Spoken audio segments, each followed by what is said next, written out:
Bom dia. Oi, pessoal, bom dia. Vamos dar início à segunda mesa de hoje. Eu sou o Thiago Ponce, eu sou alguém que está começando a formação aqui na Speed, né? Comecei no início do ano e estou muito contente de poder contribuir um pouquinho aqui na mediação e conversando com vocês, trocando com vocês. Tem sido muito rico e um grande prazer.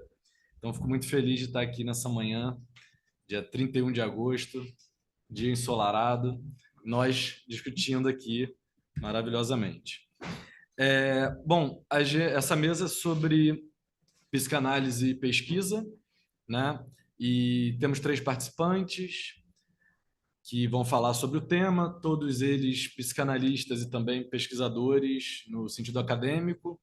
Embora eu ache que todo mundo, né, por mais que não esteja ainda, eu digo, envolvido academicamente, faz pesquisa em psicanálise, porque eu acho que é um a priori, né, para pensar a própria teoria, né, a partir da clínica. Então isso é muito intrincado, né, está sempre em jogo. Bom, então eu vou começar com o Leandro, que vai trazer um pouquinho, né, do percurso de pesquisa que ele veio fazendo, trazendo uma reflexão mais geral, né, sobre o que é pesquisa em psicanálise e como isso se articula contemporaneamente. O Leandro Rafael Ferreira dos Santos, que todo mundo conhece aqui da SPID, que é psicanalista, psicólogo, doutor em teoria psicanalítica pelo programa de pós-graduação em teoria psicanalítica do FRJ, mestre em teoria psicanalítica pelo programa de pós-graduação da mesma universidade, membro titular aqui da Sociedade de Psicanálise Iracy Doyle e autor do livro A Identificação nos Estados Limite, um estudo psicanalítico, que ele publicou em 2021 pela PRIS. Então, Leandro, cada um nessa mesa vai ter de 15 a 20 minutos para fazer a sua fala e, na sequência, ao final, a gente abre para uma conversa. Obrigado, Thiago, pela apresentação. Bom dia a todos, né? Agradecer a presença das pessoas que estão aqui na sede, das pessoas que estão no Zoom, né? E que também estão nos assistindo no YouTube, né? Bom, enquanto eu estava preparando essa reflexão, né, que tem mais um objetivo de levantar questões e produzir, né, movimento do que trazer alguma coisa pronta, eu fiquei pensando sobre o título da minha fala, né, que eu não tinha enviado para o Thiago um título. E quando eu terminei de anotar as coisas que eu pretendia trazer, eu fiquei com uma questão sobre o título, né, que seria a pesquisa em psicanálise. Uma questão transferencial, né? Foi esse o ponto que eu quis trazer como título, né? Mas o título é uma pergunta, é uma provocação, e eu pretendo chegar até essa questão muito mais como um ponto de partida do que como um ponto de finalização da minha fala, tá? Bom, então a questão da pesquisa em psicanálise, né, é um ponto assim que com conversas com alguns colegas aqui da instituição, da nossa sociedade, a gente foi se dando conta que era um campo que não vinha sendo muito explorado, né, no nosso processo de formação da nossa sociedade, né? No entanto, né, apesar de ter um eixo da pesquisa, né, no nosso programa enfim, de percurso, né? No entanto, nós temos como membros associados e titulares um grande número de pesquisadores em psicanálise, né? Então isso ficava como uma questão assim, um tanto quanto curiosa, porque apesar de termos no nosso quadro de sócios, né, de membros e colegas, muitos pesquisadores, né, aqui a gente tem alguns assim, o Hudson, a Dirce, enfim, né, que tiveram um percurso acadêmico em termos de pesquisa. Essa questão da pesquisa em psicanálise sempre ficou um tanto quanto tímida aqui na SPID. E por conta disso, né, também provocado pela Ângela Coutinho, que é uma pessoa que eu tenho muita, enfim, troca, né? Eu decidi propor essa mesa e convidei alguns colegas que, neste momento, estão, em alguma medida, inseridos num processo de pesquisa, né? Então, eu acabei de finalizar o meu doutorado numa pesquisa, né, sobre clínica, que se iniciou já há muitos anos, quando eu ainda fazia faculdade de psicologia, lá nos inícios dos anos 2000, né?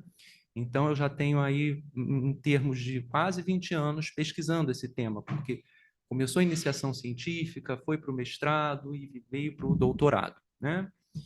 Pois bem, então, eu propus essa ideia e convidei alguns colegas, uns toparam, outros não, ficaram um tanto quanto tímidos de falar sobre a pesquisa, e a ideia não era exatamente falar sobre o tema da pesquisa em si, mas sobre o processo de pesquisar utilizando a ferramenta psicanalítica. É um pouco essa provocação que eu, enfim, tinha em mente, né, quando eu propus essa ideia, né?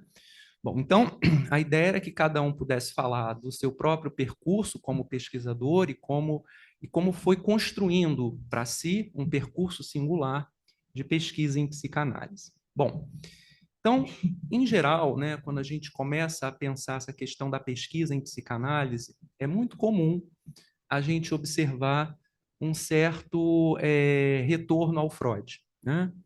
Então, isso é muito curioso, porque a pesquisa sempre é como se ela tivesse que começado era uma vez, né? Então, a gente volta sempre ao Freud. E essa questão é uma questão que interroga, né?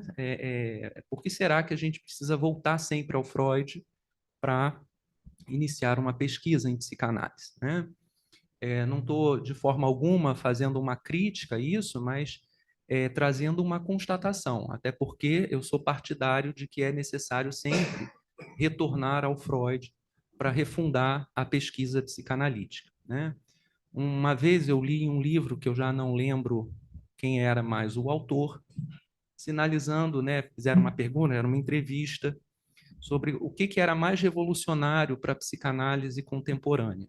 E a resposta desse autor, que eu não me lembro, mas eu vou depois pesquisar, é que ele dizia que o mais revolucionário da psicanálise contemporânea era o Freud, né? E isso foi uma coisa assim que me bateu assim, né, de uma forma muito curiosa, né, no sentido de que a gente precisa sempre voltar ao Freud para fazer uma pesquisa, né? Pois bem, quando a gente fala desse retorno, eu vou ter como bússola, né, para pensar essa necessidade do retorno ao Freud, a perspectiva do Laplanche, que em 1992, se eu não me engano, ele publicou uma obra muito importante, de um grande peso para a questão da pesquisa em psicanálise, porque ele era também um pesquisador, além de analista, chamada Novos Fundamentos para a Psicanálise, né? E logo na introdução desse livro, ele se questiona sobre a ideia de novos fundamentos. Será que a psicanálise precisa de novos fundamentos? Será que o Freud já nos deu os fundamentos, né? E ele fala sobre fundamentos não no sentido de uma criação do zero, né? Mas da gente poder refundar a psicanálise no sentido de buscar, né, no retorno sobre o Freud, uma forma de refundar o que a gente observa na nossa clínica, né?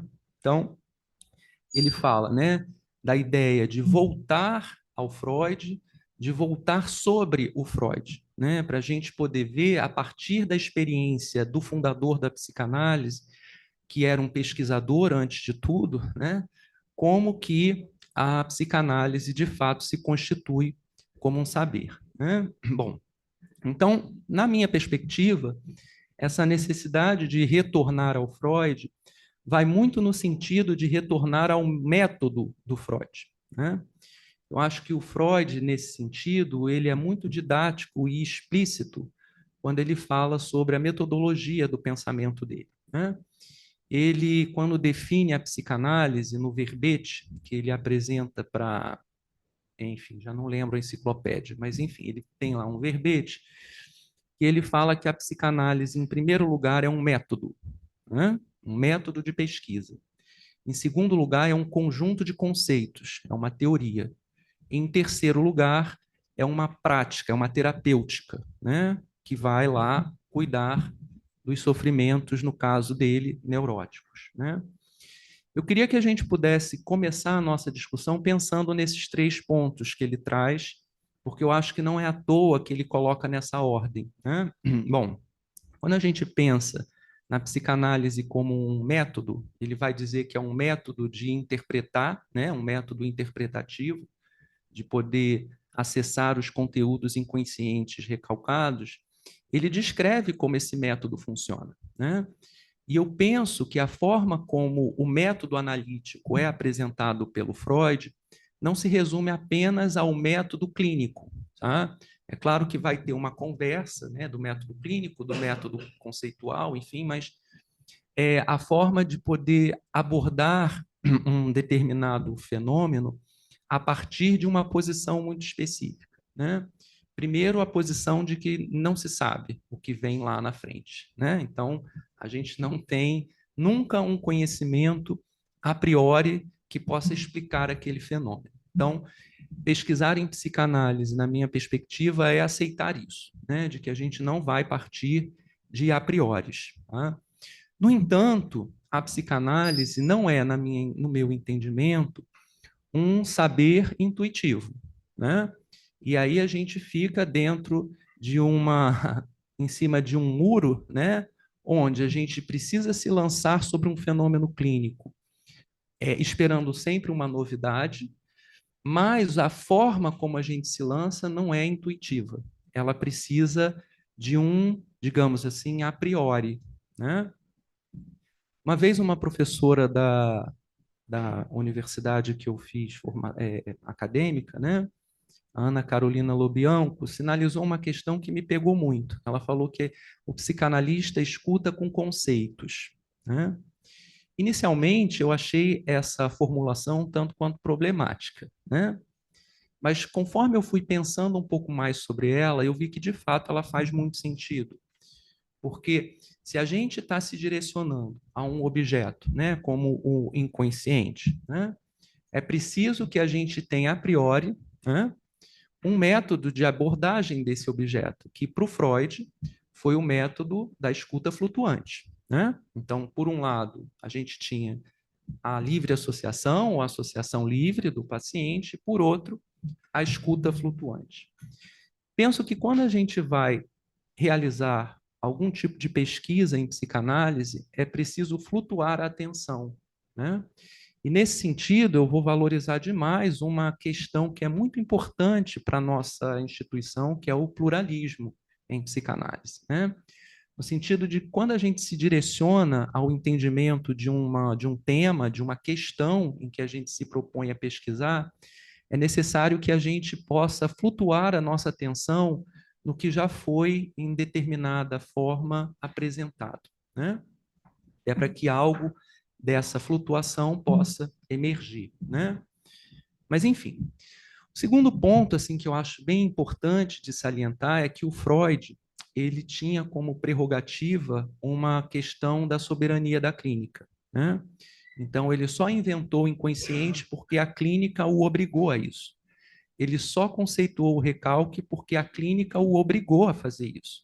Ele não inventou o recalque e depois foi testar na realidade. Ao contrário, o inconsciente se impôs a ele como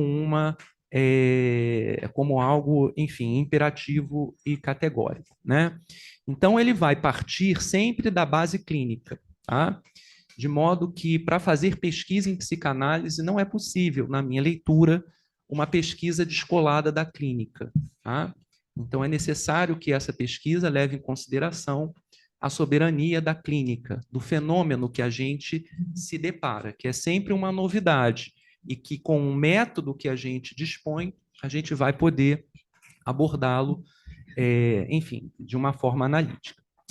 Mas, no entanto, a gente tem uma questão muito interessante, porque apesar do Freud ter essa questão, né, da soberania da clínica como algo absolutamente soberano e categórico, os principais textos iniciais do Freud que fundam a psicanálise não são clínicos, né? É claro que tem uma discussão clínica lá, mas o que o Freud tomou como referência inicial?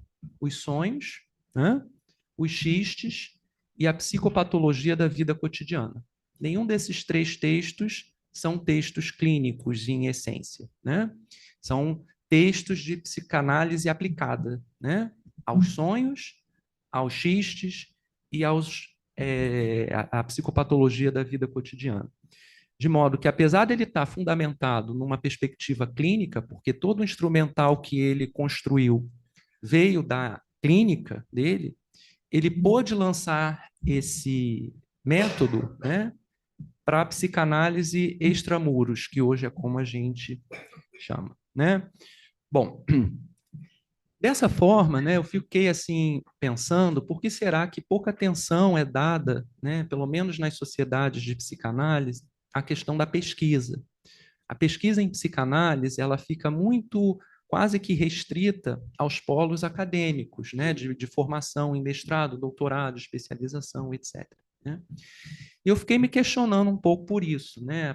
Quando eu me dou conta assim dessa constatação da metodologia freudiana, da questão da soberania da clínica, da possibilidade da gente fazer algo sempre novo, né, a partir de um referencial, de um olhar conceitual. Eu fiquei imaginando por que será que isso fica tímido, né, para os nossos colegas. E me chama a atenção porque eu acho que 3 colegas não toparam vir aqui falar, né, sobre esse tema. E isso me fez pensar sobre essa dimensão. Por que será que é difícil falar sobre pesquisa em psicanálise, né? E a minha primeira assim resposta a essa dimensão tem a ver com o título da minha fala, né? Que eu acho que a pesquisa em psicanálise não consegue se dissociar da dimensão transferencial, né? Em primeiro lugar, da transferência com o nosso analista, né? Primeiro ponto. Segundo lugar, com a transferência com a própria psicanálise, porque a gente precisa acreditar que isso funciona, né? Em terceiro lugar, com a transferência com os autores que a gente escolhe, né? Então, a partir do momento em que a gente faz escolhas, né, a partir de um referencial, a partir de um outro, a partir de uma determinada perspectiva ou outra, a gente está falando basicamente de uma dimensão de transferência, de uma dimensão que nos convoca, né, quase que em primeira pessoa. De modo que está sempre em evidência na pesquisa em psicanálise uma dimensão transferencial. E a minha primeira perspectiva sobre por que será que essa dimensão é tão disseminada, né, na academia é porque justamente essa dimensão fica um pouco em silêncio, né? Ela se silencia, de certa forma. A academia não vai questionar a dimensão transferencial do pesquisador, né? Isso não fica, de certa forma, colocado em evidência. Então, é como se ali a gente encontrasse um lugar seguro, né? Para poder tratar da transferência sem abordá-la diretamente, tá? Bom, então, penso que está sempre em cena um fator transferencial da análise do pesquisador, né, do analista, de modo que não há nunca uma neutralidade, nunca uma asepsia, e há sempre uma escolha, sempre uma posição que, no seu limite, vai ser uma posição política, né, de intenção. Né? Bom, então, de modo que, para fechar, né, a minha fala, para não avançar muito no tempo, eu vou trazer a ideia de que o analista ele é sempre um pesquisador, né? Na medida em que nessa função, né, nessa escuta, a gente vai estar sempre oscilando, né, entre esse lugar de pesquisa, de terapeuta, de analista, porque ele é sempre, como nos diz o Blerger, um observador participante, né? Então, é necessário que o analista se coloque também como um pesquisador, em busca de algo novo sempre, né? Como é a pesquisa, mas que permita refundar a teoria a partir de um método já estabelecido, né? Bom, algo que não é simples nem fácil, né? Então, todos os colegas com os quais eu tenho alguma troca, né? Sabemos o quanto que o processo de pesquisar não é simples, é duro, é doloroso, porque envolve de forma muito clara e decidida, uma dimensão afetiva muito forte, que vai bater no nosso narcisismo de forma muito declarada, né? Bom, no fundo, envolve sempre a necessidade de tornar público, né, aquilo que vai ter origem numa dimensão privada, né, numa dimensão individual, né, do próprio pesquisador. Bom, como eu falei, a minha fala não era conclusiva, era uma fala de abertura de pensamentos, né? Por isso que eu também optei até por falar de improviso, sem ter nada muito estruturado, para que a gente possa, a partir daí, pensar um pouco sobre como fazer a pesquisa em psicanálise florescer um pouco mais no nosso meio, né? A gente teve alguns movimentos, a Dirce é uma delas, né, sobre o tema das meninas que se cortam, né, que foi um tema que acredito que ela ainda está pesquisando, né? Mas, enfim, o Hudson, um colega nosso, enfim, a gente tem a Flávia, né? Eu, de certa forma, mas tantos outros, que a gente possa trazer de volta, assim, né? Fazer isso florescer, esse tema da pesquisa em psicanálise, tá? É isso.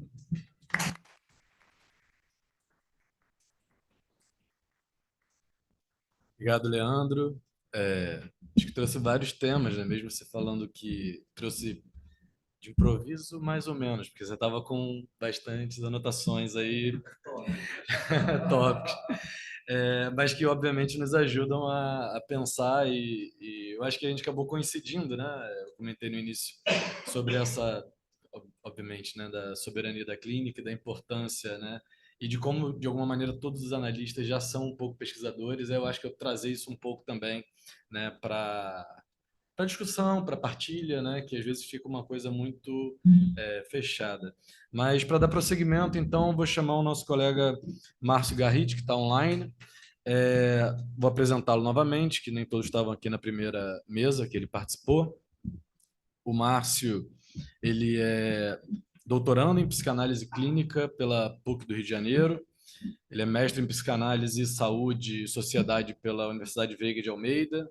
É bacharel em filosofia pela Unisul, no Rio Grande do Sul. E é professor universitário, palestrante e psicanalista membro da SPID. Ele vai falar um pouquinho sobre essa conexão entre psicanálise e cultura, né? Como é que a gente pode pensar isso, inclusive articulando, né, com os cenários contemporâneos que atravessamos com essas ideias, que ele já estava até desenvolvendo um pouquinho antes ali sobre o líder, né, sobre os grupos, sobre ódio, cybercultura. Então, vou passar a palavra para o Márcio, que vai fazer uma apresentação de uns 15, 20 minutinhos também. Pode ir, Márcio.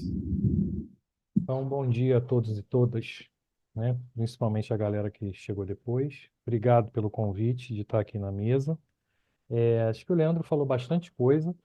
A sua citação, Leandro, sobre o Freud ser atual, se eu não me engano, é uma conversa do André Green com o Ribéry. Eu acho que é uma entrevista entre os dois, onde o Green responde que o que há de mais atual é o Freud. Eu acho que foi essa a citação que você falou que não lembrava. Bom, eu vou começar lendo, perdão, algumas linhas aqui de um livro muito interessante do Jean Girard, que ele vai fazer uma análise psicanalítica, vou chamar assim, da Segunda Guerra, né? Quem foi o Hitler? Que idolatria é essa? Que cara é esse? Que movimento é esse? E o que que a psicanálise tem a ver com isso? Com essa pesquisa, com esse estudo. Então, só para a gente partir daí e bater um papo assim. Ele fala aqui, logo na introdução, o psicanalista que reivindica e porta uma ética específica, aquela do sujeito, deve se interrogar sobre o que fez decair no nível social esse sujeito de que ele se encarrega.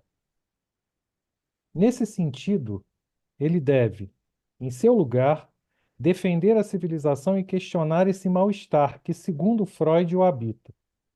Se o desejo é, como sabemos desde Hegel, desejo do desejo, é preciso, a partir daí, situar o efeito do mal-estar na civilização como uma falência do desejo. E ele continua, e é um livro fantástico chamado A Tirania e a Psicanálise, um clássico, onde o Jean Gerard vai tentar explicar, e ele diz que a psicanálise é a melhor ferramenta para entender, vai desenvolver a pesquisa dele sobre a cultura, a guerra e os mecanismos e como que ele vai desenvolver isso. No caso dele, ele pega um caminho bem lacaniano e vai desenvolvendo toda essa relação. Então, assim, eu já adiantei bastante coisa, então vou tentar não ser repetitivo na minha fala inicial, né? Quando se fala de pesquisa, eu percebo que, é claro, hoje a gente atravessa um movimento assim, um pouco diferenciado pelas novidades que a cybercultura vem trazendo, mas pelo menos eu sinto, independente dessas novidades que vem trazendo, um certo uma certa quantidade insuficiente de pesquisas sobre a cultura.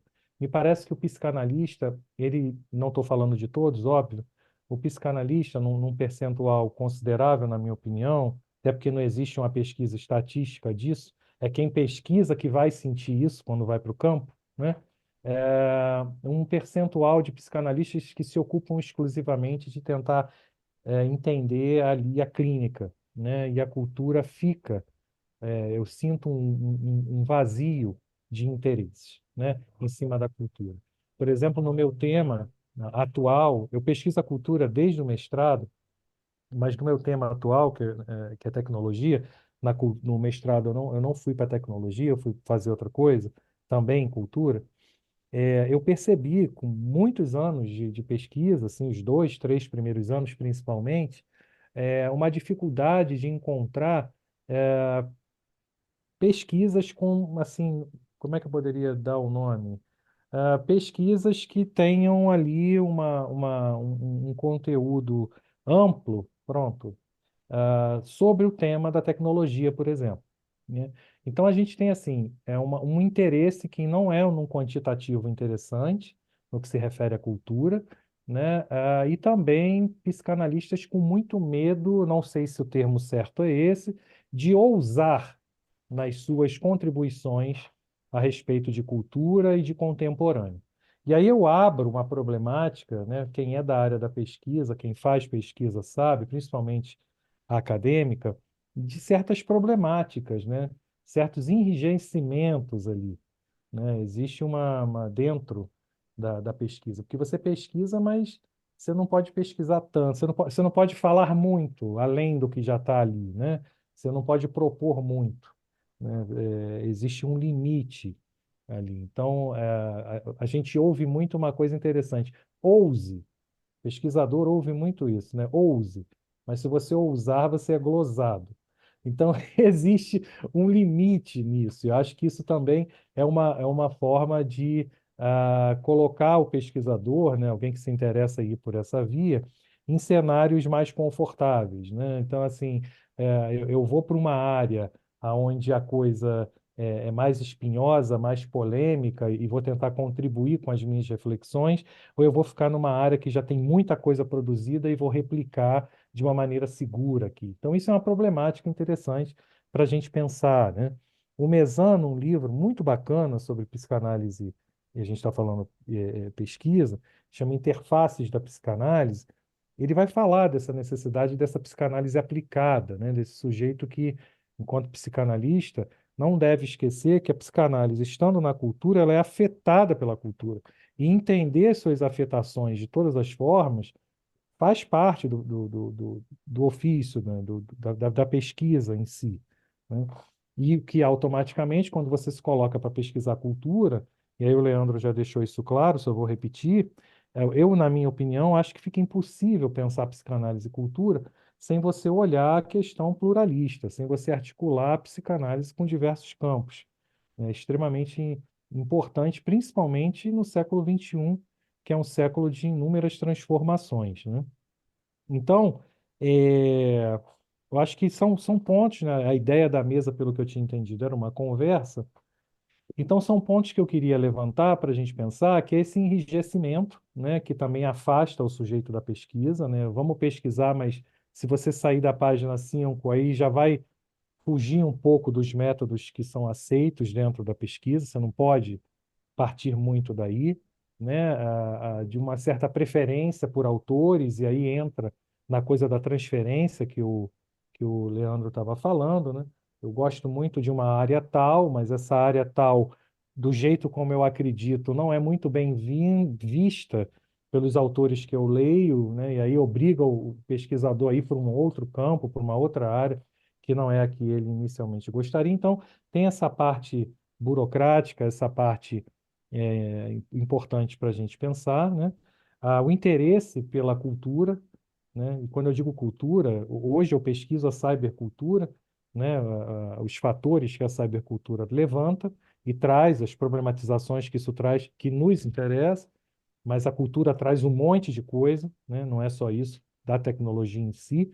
Hoje a gente tem pautas identitárias, a gente tem uma série de coisas interessantíssimas e que é visto também, se sair um pouco desse campo, problematiza, não pode, né? Então, a cultura talvez seja por aí que o interesse não é num percentual que eu considero que deveria ser, né? Acho que está muito aquém dessa questão.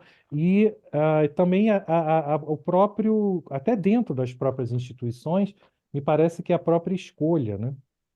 Pelo campo de estudo, a clínica está sempre em primeiro lugar e a cultura, às vezes, nem está em algum lugar, né? Enquanto que eu acho que deveria de ter um paralelo ali, né? Tinha que ser melhor distribuído, porque, repito, estudar cultura não é só ler o mal-estar da civilização. Estudar cultura é tentar, como eu já disse na minha fala anterior, encontrar uma maneira de entender isso que faz o sujeito decair, né? Como o Jean Gerard fala muito bem no livro aqui. Então, são inquietações minhas, são problemáticas que eu percebo já há alguns anos, coisas que eu queria dividir e lançar junto com a mesa para debate. É isso. Obrigado.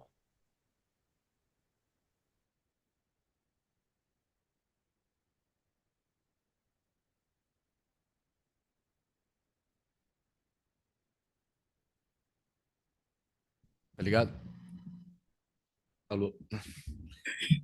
Acho que você trouxe questões muito boas e que dialogam muito, né, com o que o Leandro também trouxe e, sobretudo, a importância, né, de não pensar somente a clínica como algo destacado da cultura, pelo contrário, né, uma clínica que se percebe inserida, né, e que recebe uma demanda também da cultura e interferências da cultura. Então, como isso, de alguma forma, né, precisa ser mais visto, né, e trabalhado. Bom, vou passar agora a palavra para Flávia Vieira, que nos acompanha aqui nesta manhã. Vou apresentá-la rapidamente. A Flávia é arqueóloga e antropóloga pela UFMG, mestre em museologia pela Unirio e doutoranda em psicossociologia pela UFRJ, e também realiza formação aqui na SPID. Ela pesquisa as contribuições de autoras negras para o campo da psicanálise na clínica contemporânea, principalmente no que tange aos efeitos psicossociais do racismo e as modulações da escuta no setting analítico. Então, bom dia a todas, todos e todes. Primeiramente, agradecer por essa mesa, pelo convite da organização do evento. E acredito que talvez a minha pesquisa e a minha proposta de trabalhar isso, inclusive estar dentro da universidade pensando a psicanálise, ela destoa um pouco desse padrão de produção de conhecimento que a gente está habituado. A minha proposta é de produzir uma pesquisa que seja no campo da psicanálise, mas que venha a partir de uma outra perspectiva. E aí a minha proposta é fazer isso a partir de um olhar afro-referenciado, pensando nas bases filosóficas e epistemológicas das contribuições dos povos do continente africano para o Brasil, para a gente pensar a respeito do racismo e o que isso significa dentro da nossa sociedade que atravessa todos os nossos corpos. Então, eu peço licença para começar de uma maneira diferente. Eu gostaria de ler uma citação que, para mim, eu acho que ela é muito emblemática da forma como eu estou pensando essa pesquisa, inclusive o fato de estar num programa de psicossociologia, onde eu tenho um diálogo maior por ser antropóloga e trabalhar na área. Eu tenho uma orientadora que é psicóloga, então ela está nesse campo, ela domina essa área, então está sendo muito importante, para além do próprio processo de formação na SPID. Então, a citação. A escrita é uma coisa e o saber outra. A escrita é uma fotografia do saber, mas não o saber em si. O saber é uma luz que existe no humano, a herança de tudo aquilo que nossos ancestrais vieram a conhecer e que se encontra latente em tudo, o que nos transmitiram, assim como o baobá já existe em potencial na semente. Essa é uma citação do Cherno Pocar, ele é um pensador nascido no Mali em 1875. E eu acho que ela já dá pistas a respeito do caminho que eu pretendo seguir, né? Como o colega já apresentou, a minha proposta é pensar as contribuições. Eu acho que dialoga muito com a palestra que a gente teve ontem à noite, da Fernanda, pensando nas autoras negras que contribuíram para o campo da psicanálise e a boa parte delas vieram de outras áreas, que não especificamente da saúde mental. Então, a minha proposta inicial é mapear quais autoras são essas e pensar em produzir uma análise da contribuição dessas mulheres negras para o campo da psicanálise, para a gente pensar as modulações dessa escuta no setting analítico. Isso muda alguma coisa? A gente consegue pensar alguma hipótese a partir disso?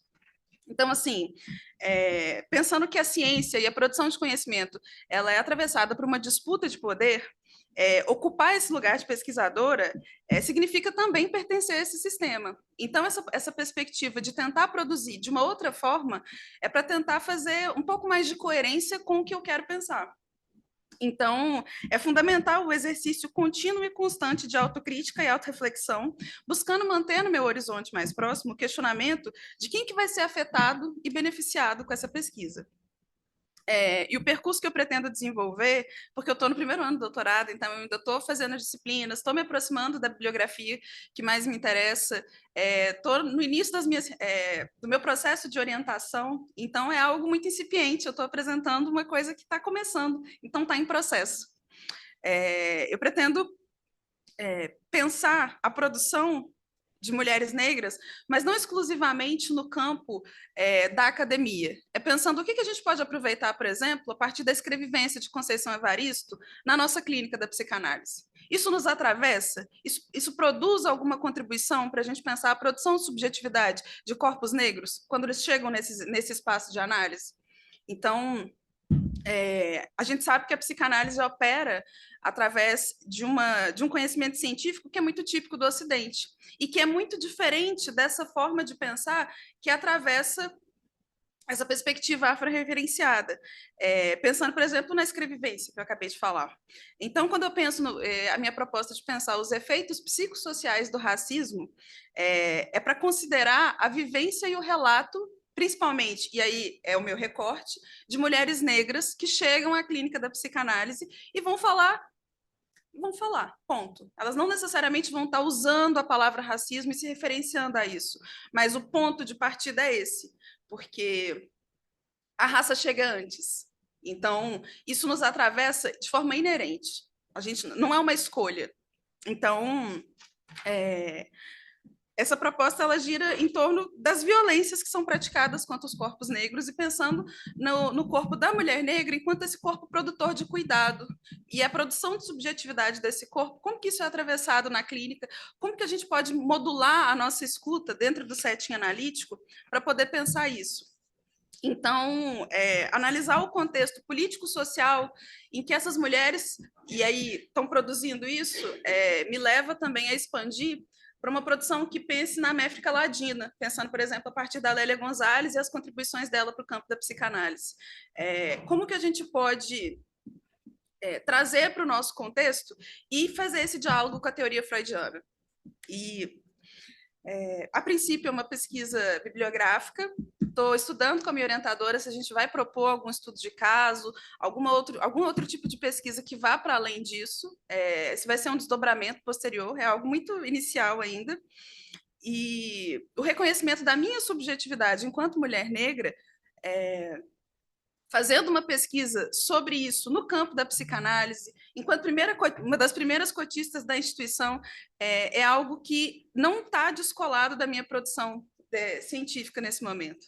E eu não pretendo fazer uma pesquisa que se autoproclame neutra, porque isso não faz parte do meu horizonte daquilo que eu acredito. E aí eu tenho buscado imprimir isso nessa produção que eu estou tentando fazer. Bom, poderia falar outras coisas, mas eu acho que, enfim, são hipóteses, são possibilidades ainda muito iniciais. Eu tenho algumas hipóteses e eu acho que algumas coisas que são importantes e que me guiam muito nesse processo. E aí, quando eu fui tendo contato com essa bibliografia e que ela não está posta, que ela não está dada, que precisa de fazer uma garimpagem mesmo, de tentar jogar ali na peneira e ver o que fica.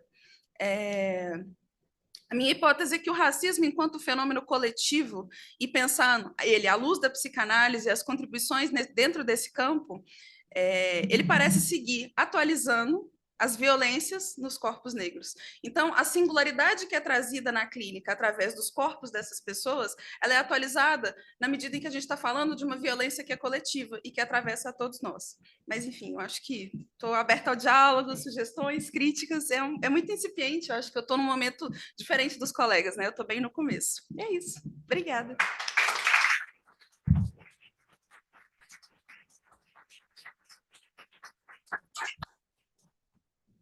Obrigado, Flávia. Eu acho que, mais uma vez, né, volta o tema também do pluralismo e da relevância disso e de quanto essas vozes também que foram apagadas, né, ao longo da história enriquecem também tanto o debate psicanalítico quanto certamente a clínica também, como todos os outros debates que se desdobram a partir desse, né? Então, acho que é muito importante. Eu acho que foi um ponto que todo mundo acabou tocando, né? De alguma maneira, cada um por um lado, mas a importância, de fato, a relevância da gente ter um olhar tanto não fixo, né? Eu acho que o Leandro e o Márcio também trouxeram isso, né? Quando você falou, por exemplo, da coisa do a priori, né? Que também é uma questão, assim, você tem que ir com alguma coisa, mas também não pode ir muito rígido, você tem que se despir de uma série de coisas, quanto também a partir então dessas novas, né, entradas que não são novas, na verdade, já estavam aí, mas não estavam sendo lidas e vistas e, enfim, não estavam no debate.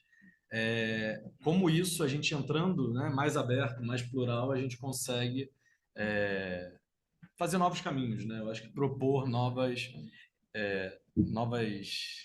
viagens, novas aventuras também, né? São importantes. Bom, eu não sei, a gente tem agora algum tempo para abrir para conversa. Eu queria saber se tem alguém, não sei, no chat, eu não abri por aqui, mas se tem alguma pergunta, senão a gente abre por aqui. E aí, se alguém quiser também, que está no Zoom, enfim, quiser comentar, tá? Então, colega ali, Túlio, né? Pega o microfone, por favor, pode falar.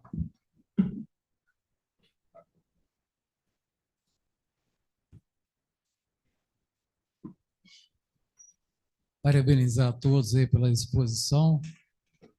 É compreensível, viu, Flávia, a situação que você está enfrentando. Me chamou muita atenção na fala do Leandro e do Márcio, também, depois de uma certa forma, indiretamente da Flávia.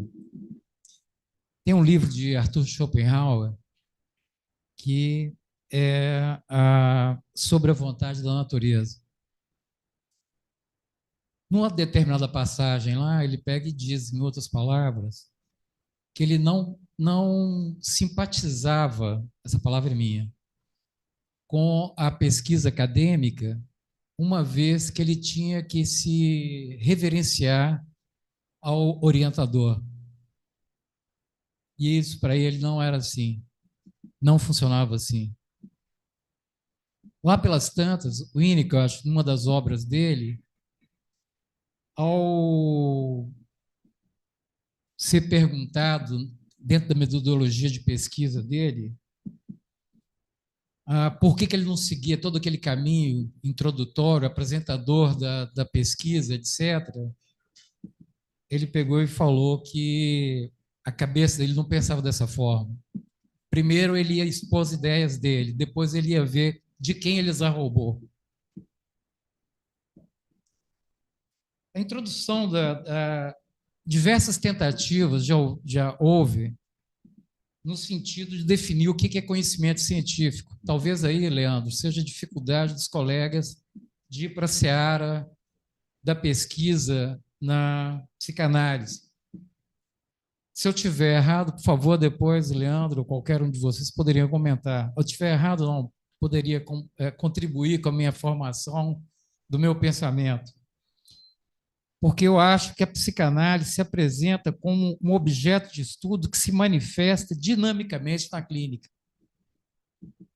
É algo difícil de você definir dentro dos conceitos epistemológicos que nós estamos contornados por eles e determinados por eles.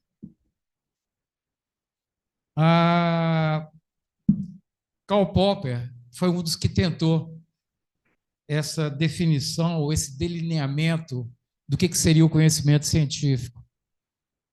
E ele passou a ser extremamente criticado quanto àquelas ideias dele, do que ele desenvolveu sobre a falsibilidade do conhecimento. Então, nesse sentido, Leandro, a sua inquietação é muito perfeita, perfeitamente compartilhada. Eu compartilho com ela no seguinte sentido: é difícil seduzir alguém ou colega para fazer pesquisa em psicanálise, dada por tudo isso que nós vimos, o Márcio apresentou, outros tantos apresentaram, a crítica que foi feita ontem, irônica, do Luiz, quanto à psicanálise clássica, o que seria a psicanálise clássica, fica difícil para alguém se ousar aí para trazer novos conhecimentos ou críticas a algo que fica difícil de você delinear e falar, esse é o meu objeto de estudo. Poderia fazer algum comentário? Qualquer um de vocês, o Leandro, principalmente. Posso começar? Sim, com certeza. Eu acho que essa questão realmente é um ponto muito central, né? Isso que você está apontando, né? Dessa coisa da reverência, né? Nesse sentido, eu fico muito com o posicionamento do Laplanche, que ele traz algumas ideias, né? Um autor que não é tão disseminado assim, mas é um autor que na minha formação tem uma importância grande. Primeiro ponto, ele diz que referência não é reverência. Primeiro ponto, né? No sentido de que é preciso sempre um posicionamento crítico à referência, não é uma reverência. Segundo ponto, ele sinaliza que ele possui uma fidelidade infiel ao Freud, que ele se permite ser infiel, mas é fiel, né? Então tem um paradoxo aí. E isso me seduz muito, essa ideia, né?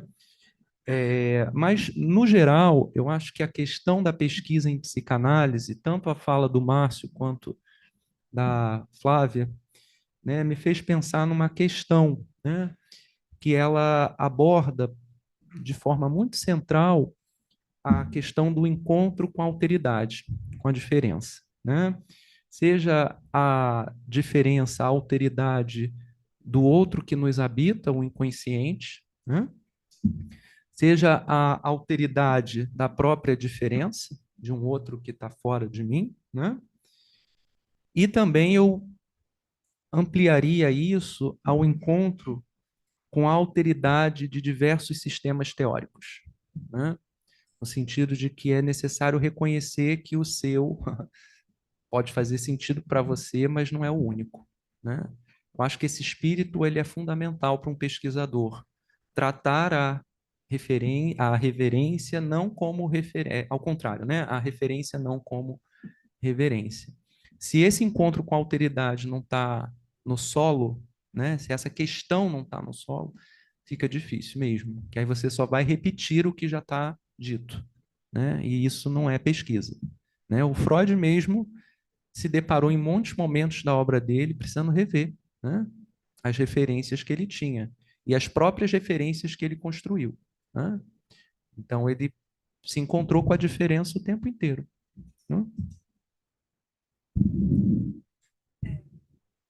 Eu penso que, ainda que as reflexões versem sobre o mesmo suporte material, eu estou pensando a partir de um suporte imaterial diferente, que eu acho que é a perspectiva, a lente que eu estou usando para isso.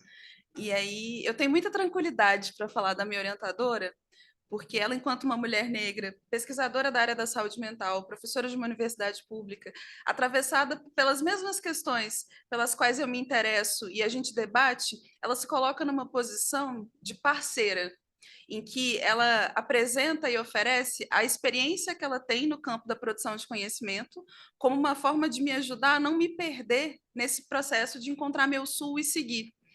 Então, eu acho que é uma crítica válida, né? Inclusive, o próprio processo de precisar estar dentro de uma universidade produzindo pesquisa, né? Qual tipo de conhecimento que é validado? Por que, por exemplo, o conhecimento de raizeiras, de parteiras, de grupos socioambientalmente diversos, comunidades tradicionais, ele não é entendido como um conhecimento científico, sendo que a gente sabe que as grandes patentes, elas usam exatamente a base do conhecimento tradicional para a produção de conhecimento que é validado. Então, eu acho que eu estou tentando pensar e buscando fazer isso a partir de um suporte imaterial diferente, a partir do suporte, apesar do suporte material ser o mesmo, que é a base da teoria freudiana. Mas eu acho que o que está me guiando nesse processo de produção, junto com essa orientadora e o grupo de pesquisa que a gente forma, ele opera a partir de uma lógica que é desviante em relação a esse processo ortodoxo tradicional de produção de conhecimento. Então, eu entendo que há um respeito maior em relação à produção de subjetividade dos sujeitos. E aí eu acho que isso faz muita diferença no processo de pesquisa. Então, não sei se eu... E no fim das contas, parece que conversa também, de novo, aqui com o Leandro, nessa questão da referência, está referenciada, Exato. mas sem reverenciar totalmente, Exatamente. né? Trazendo outras contribuições. O Márcio quer trazer algum comentário sobre esse tema? Na verdade, o Leandro, a Flávia e o Túlio já falaram bastante coisa interessante. Eu só vou botar uma provocação, porque na prática, como é que é? Na prática, a teoria é outra, né? Assim, adorei essa coisa do Túlio, quando ele cita o Schopenhauer. Túlio, eu estudei muito Schopenhauer na época da filosofia, era o meu autor preferido. Depois eu me descolei porque mergulhei na psicanálise e confesso que muita coisa eu esqueci, mas eu gosto muito dele. Ele é muito provocador, muito realista e muito interessante. Não vejo muita distância dele por Freud, não, viu? Mas vamos lá. Sobre referência e reverência e conhecimento validado, tudo isso é interessante se na prática funcionasse assim. A gente sabe que não, né? A gente sabe que certas pesquisas vão ter que criar reverência e certos campos não vão ser validados em certas bancas. Então, existem limites, e é isso que afasta o tesão da pesquisa, né? Como o Leandro fala lá no início. Pesquisa em psicanálise, todo mundo sai correndo. Porque tem uma questão aí, né, de limitação. Você ousa, mas você só ousa até a página 5, porque dali para lá você vai ter problema. Então, existe realmente assim, uma limitação, uma burocracia, existe algo que você não pode ir muito. Assim. Então, talvez uma pesquisa, como a colega fala, né, das parteiras e tal, seria muito legal, mas se ela fosse produzir um livro dela. Ela vai escrever um livro, né, com o nome dela livre, pesquisa dela.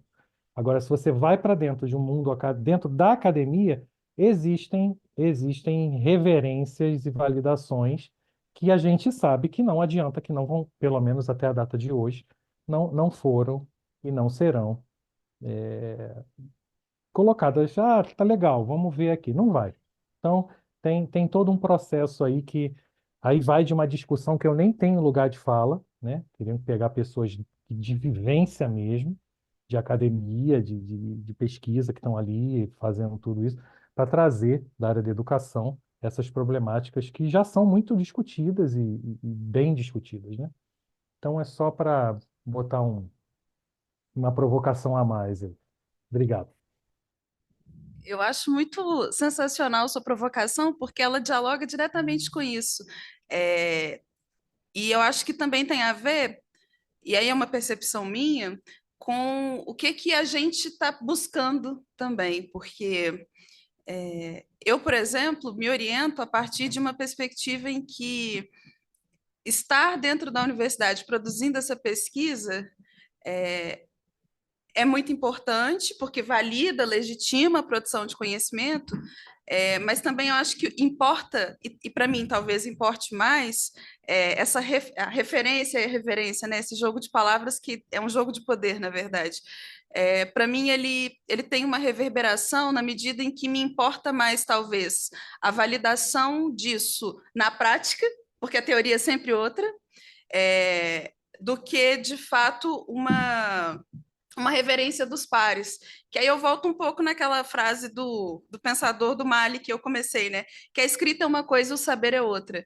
E eu acho que, por estar partindo de uma perspectiva afro-referenciada, a oralidade me importa tanto quanto o suporte escrito. Por isso, a diferença entre o que é produzido a partir de um suporte material, a imaterialidade que está guiando aquilo, né? Então, eu acho que a produção de conhecimento importa quando a gente também pensa onde a gente pretende legitimar o nosso conhecimento, né? Eu acho que isso também importa. Quem são os nossos interlocutores, né? Para quem que eu estou falando e quem que eu quero que me escute? Né? Eu acho que é algo também importante na produção de conhecimento. Só para apimentar a discussão, né? Eu concordo com o Márcio dessa questão da dificuldade de pesquisa na academia, em que muita reverência é necessária. Mas no início da minha fala, eu sinalizei a importância da gente poder pensar a pesquisa também fora da academia, Exato. numa sociedade psicanálise, por exemplo. Justo. Hã? Ótimo. E mesmo dentro da academia, eu acho também que a gente tem que ir tentando empurrar um pouco essa página 5 para a página 10, para a página 15. Eu acho que é um esforço, né? Tem duas pessoas que querem contribuir ainda para a gente fechar. Ih, tem mais gente para cá. Peraí. Tem a Dirce, a Tabata e o Fernando? Fernando e Gabriel. Gabriel, tá. Beleza. Então vamos lá. Diante da colocação que ele fez a respeito da minha pesquisa, né, eu vou trazer para a clínica. Eu trouxe a pesquisa para a clínica da SPID. Tá? Eu tenho 7 artigos trabalhados, alguns já publicados, sobre suicídio. Eu comecei com Viktor Taussky, fui explorar toda a relação transferencial dele com Freud. O primeiro artigo foi esse. Depois ele fez referência, né, Leandro, porque as meninas se cortam. Esse foi um outro tema que eu coloquei. Várias pessoas da clínica, eu levei para a clínica, várias pessoas da clínica se inscreveram, porque eu queria ter casos para formar e para pensar mais e para criar novos artigos. Esse foi um dos temas que mais pessoas apareceram com casos clínicos. Mas, como ele falou lá atrás, foi o seguinte: eu disse que essas pessoas trariam os casos, mas que eu não daria supervisão, que cada um tinha que continuar na sua supervisão, porque o que a gente queria explorar era toda aquela situação teórica e clínica, mas sem ser supervisão, dos casos que viessem procurar a SPID. Eu não parei na pesquisa, eu estou em outra, que eu vou apresentar o trabalho, mas eu pretendo continuar. Eu pertenço a uma outra sociedade onde eu tenho apresentado muito mais esses artigos. Esse que você falou, porque as meninas se cortam, depois tem história. Por que essas meninas se cortam? Como é a relação delas com as mãos? Quer dizer, é uma pesquisa aqui dentro, com a clínica, mas, conforme ele fez referência lá atrás, isso não sei porquê, acontece que cai da ideia das pessoas que trazem os casos clínicos de que é uma outra supervisão. Isso é uma coisa para a gente pensar. Obrigado, Dirce. Eu acho que a gente pode fazer os últimos comentários e trazer para a mesa numa... Agora é a Tabata, né? E depois aqui... Tem o microfone Não, lá. tem lá, tá lá com o microfone. Tem o microfone lá. Ela tá com o microfone lá. Bom dia, obrigada. Obrigada, Leandro. Obrigada, Márcio. Obrigada, Flávia, pela apresentação. Foi linda. Eu fiquei pensando aqui, talvez falando um pouco de mim, sobre esse medo dos psicanalistas em pesquisar, né, que o Leandro trouxe no início. E o Márcio falou do medo de ousar. Eu não me identifico com esse medo, e aí encontrei um outro medo, e quero falar dele sobre ele com vocês, ver o que vocês acham. Em algum momento, vocês tiveram algum receio ou perceberam como vocês lidam? Porque, assim, uma coisa é a gente estudar, né? Se é ver com vários temas, como eu faço, eu leio várias coisas, escrevo no máximo um artigo. Outra coisa é se mergulhar numa pesquisa, né? Que se aprofunda, passa-se 2 anos, 3 anos, 4, 5, num só tema, e você fica completamente submerso, né? Então, inteiro molhado desse assunto. Como fazer, né, com que isso não atrapalhe a escuta, não torne uma escuta enviesada? Como lidar com o receio disso? Né? Eu acho que talvez o que mais eu sempre me encantei com pesquisa até entrar na psicanálise, que é o meu medo disso atrapalhar o que está bom, que é a clínica. Né? Então, como é que vocês fazem? Né? Como é que vocês mantêm uma boa clínica, uma boa escuta, mergulhando em temas, né? Às vezes até, inclusive, quando são temas que talvez mais individuais do que sociais, seja mais difícil, né? Como a Dice falou da pesquisa dela, né? Do corte das meninas. Como fazer essa pesquisa que é tão necessária sem atrapalhar a clínica? Até porque, né, conversando com o que a Flávia falou, é isso que interessa a pesquisa, né? Para que ela sirva à clínica, né? Então, como é que vocês fazem sobre isso? Quer fazer pergunta? Fecha o bloco, né? Bom, queria dizer que eu estou muito feliz, assim, primeiro de estar aqui hoje contigo, né, a gente fazendo essa dobradinha, dizer que esse percurso, né, que você faz, né, com as autoras negras, e aí certamente aparecerão outras no meio do caminho, é de suma importância para a gente poder pensar a subjetividade do negro, né, que foi ignorada por tanto tempo, né, não só pela psicanálise, mas eu acho que pela psicologia como um todo, né. Psicologia é um curso ainda muito elitista, então a chegada das pessoas negras dentro da clínica inaugura aí uma necessidade que não existia antes, porque não existia um olhar para esse tipo de subjetividade, né, um outro tipo de construção. E aí eu acho que a tua proposta ela finda numa clínica racializada, né? Que a gente já vê acontecendo aí com alguns coletivos, né, de pessoas negras, mas que eu acho que vai dar um plus, assim, né? Porque trazer a coisa para a academia ainda tem esse lugar do saber, né? Ainda tem esse lugar da importância da cientificidade. Então, eu queria que tu me falasse um pouquinho de como é que tu vislumbra essa clínica racializada. Bom dia, gente. Meu nome é Gabriel. Eu sou psicólogo, trabalho na Atenção Básica à Saúde, né, na cidade de Niterói. E acho que, enfim, qualquer pessoa aqui que já tem alguma passagem, né, por um trabalho no SUS sabe que o trabalho se dá majoritariamente com pessoas negras, né, principalmente mulheres negras, que são as principais usuárias dos serviços públicos de saúde no Brasil. Eu não sou psicanalista, mas tenho me interessado mais por psicanálise nos últimos tempos e me interessava na faculdade, mas sempre tinha uma questão, e aí pensando até na fala de Leandro, assim, sobre como se dá, né, esse processo de pesquisa em psicanálise e a partir de onde se dá. Porque mesmo os xistes, o sonho, a psicopatologia da vida cotidiana são os xistes, os sonhos da psicopatologia da vida cotidiana que se apresentavam em Viena no começo do século passado, final do século retrasado.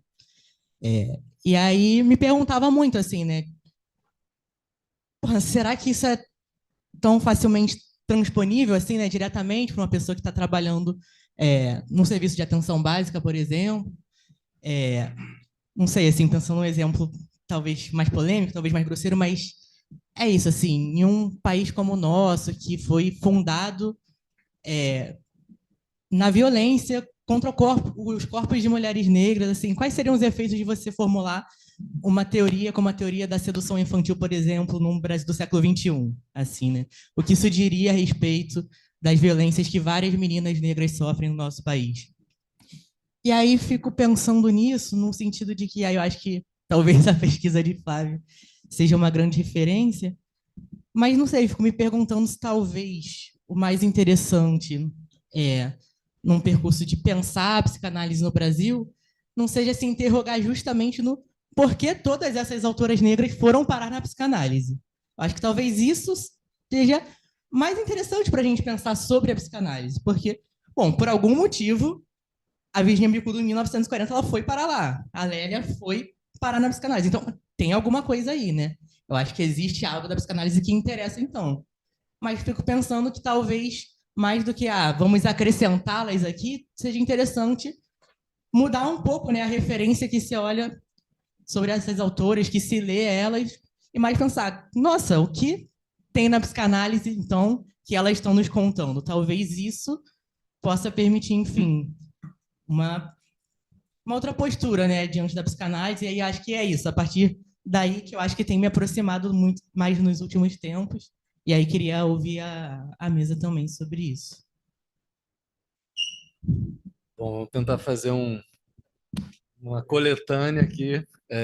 Bom, quem quer começar a comentar as falas? Acho que o Márcio está distante. O Márcio foi convocado. Fui convocado? Na verdade, assim, só fazendo um complemento, né?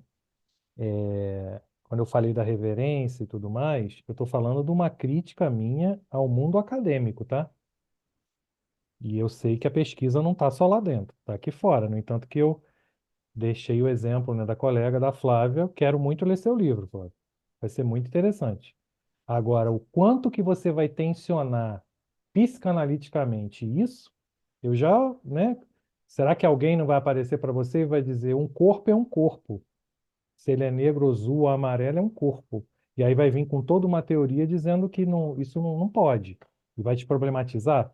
Eu estou só provocando aqui, apesar disso você cruzar com isso aí, com alguns que falam por aí, né? Então, acho que você entendeu o que eu estou querendo dizer, né? Então, a minha crítica é sobre o mundo acadêmico, a burocracia acadêmica. Pronto. Eu acho que esse termo fecha o que eu estou querendo dizer. Agora, uma delícia você pesquisar livremente dentro da SPID num seminário. Vamos pesquisar. Ótimo, vamos escrever lá. Nós temos duas revistas, uma é extremamente bem qualificada e a outra é uma revista livre. Vamos escrever, vamos pesquisar, vamos se colocar. Então, em relação a isso, eu acho ótimo, mas a realidade na burocracia acadêmica não é essa, gente. Por favor, não é. Vocês sabem disso. Quem é do campo ou já passou por ele sabe disso. Então, isso é um ponto que eu coloco como crítica mesmo, para a gente pensar e que, como disse o colega, sair da página 5 para a página 10, né? Quem sabe a gente vai conseguindo isso aos poucos, assim. E as demais questões, eu acho que a Flávia contribuiria melhor do que eu, principalmente na última questão do colega. É isso. Vou só fazer um comentário e aí eu passo para a Flávia para ela fazer o arremate, né? Bom, eu acho que a Tabata coloca uma coisa muito importante quando ela sinaliza, né? E se a teoria ficar na frente? A gente está tão imersivo ali, né? Está tão submerso num tema, né? E se isso tampar a nossa escuta, né? Eu acho que esse é um problema que todos nós precisamos aprender a lidar. O Freud lidou com isso, né? Quando ele apresentou o caso Dora, ele estava submerso no Édipo, ele só via isso. E não deu certo. Ela foi embora, né? Não deu certo, né?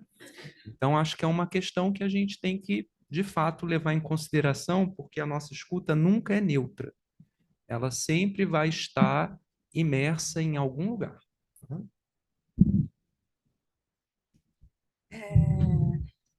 A provocação do Márcio é muito boa. E eu não consegui deixar de pensar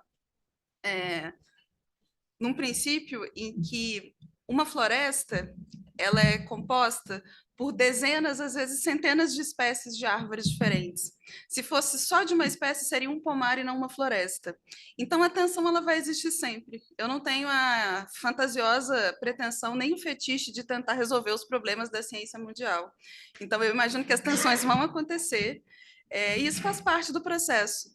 E eu acho que é muito uma perspectiva ocidentalizada da gente produzir o conhecimento tensionando com aqueles que discordam da gente. Me interessa produzir uma pesquisa em que eu estou buscando quem concorda comigo. E aí, nossa, você é muito conveniente. Não, eu estou sendo coerente. Eu estou buscando coerência num campo. Eu estou buscando aquelas pessoas que têm uma interlocução e uma produção reconhecida e legitimada, que estão alinhadas com uma perspectiva que me chamou a atenção a ponto de eu submeter um projeto para um programa, passar por um processo seletivo, entrar e estar cursando. Então, eu acho que essa legitimação dos pares ela me bastou nesse ponto. E aí a produção do conhecimento, eu acho que ela é produzida nessa tensão, sabe? O diverso, é necessário que o diverso exista, é necessário que tenha alguém gritando que existe racismo reverso para que a gente tenha diálogo, sabe? É necessário que alguém diga que a Terra é plana para que a gente continue dizendo que a Terra é redonda. Então, assim, eu acho sabe, as controvérsias são necessárias para a produção do conhecimento, senão a gente não vai questionar as coisas, a gente não vai se perguntar como que o processo de conhecimento se dá. E aí eu acho que essa questão da teoria, e aí eu acho que a pergunta da Tabata dialoga um pouco com o Gabriel e a Fernanda, na medida em que tem uma frase da Ângela Coutinho que eu gosto muito, que a teoria ela é muito importante, mas que na clínica é importante que a teoria não fique na frente, porque senão a gente não vai escutar, ela vai se colocar ali como uma barreira. E é importante a gente pensar na teoria enquanto uma reserva de uso. Então, inicialmente, escutar, né? Eu acho que estar aberto para essa escuta, para aquilo que se apresenta ali para a gente, e a partir disso, buscar algo que se alinha a isso. Porque senão, imagina só, se chega uma pessoa com uma demanda na clínica, e aí eu vou buscar o que está dialogando com aquilo na controvérsia. Não faz sentido. Então, eu vou buscar aquilo que está alinhado, aquilo que vai me ajudar a ter um sul para seguir diante daquela pessoa, e aí o que aquele caso me desafia, né? E eu acho que pensar o que autoras e outros corpos não hegemônicos estão trazendo para a clínica, eu acho que ajuda a pensar a realidade da clínica brasileira. E a sua pergunta é perfeita, assim, ela é uma pergunta guia para mim, assim, por que tantas figuras não hegemônicas, né, que a gente não está falando do homem branco europeu, hétero, cis normativo, está produzindo sobre a psicanálise no século XVIII e XIX? A gente está falando da clínica contemporânea do Brasil, que é extremamente rural, que está com a Amazônia pegando fogo, lá as pessoas estão com problemas respiratórios, que a mineração está ferrando com a Minas Gerais, que a violência está no Rio de Janeiro e a Zona Sul continua achando que a violência está lá longe, sabe? Eu acho que é pensar a produção para o dia a dia das pessoas, porque senão a gente está produzindo o quê? A teoria ela tem que servir para a vida. Se ela não servir, não faz sentido que ela seja produzida. Ela está sendo produzida para quê? Automassagem de ego? Mostra de virtuosismo? Ficar vomitando o autor? Então, assim, eu entendo que essa produção ela é importante para pensar isso, assim, falando num português bem nítido, né? Assim, chão de fábrica, sem virtuosismo acadêmico. Aqui não é Foucault. Então é outra coisa, sabe? Eu acho que eu vou mais por aí. Não sei se isso. Bom, pessoal, eu acho que dava para a gente continuar conversando a manhã inteira, né? A partir dessas questões que Leandro, Flávia, Márcio trouxeram e também vocês, né, contribuíram. Mas vamos agora encerrar a mesa, temos o coffee break e, na sequência, uma outra mesa. Então, vamos seguir.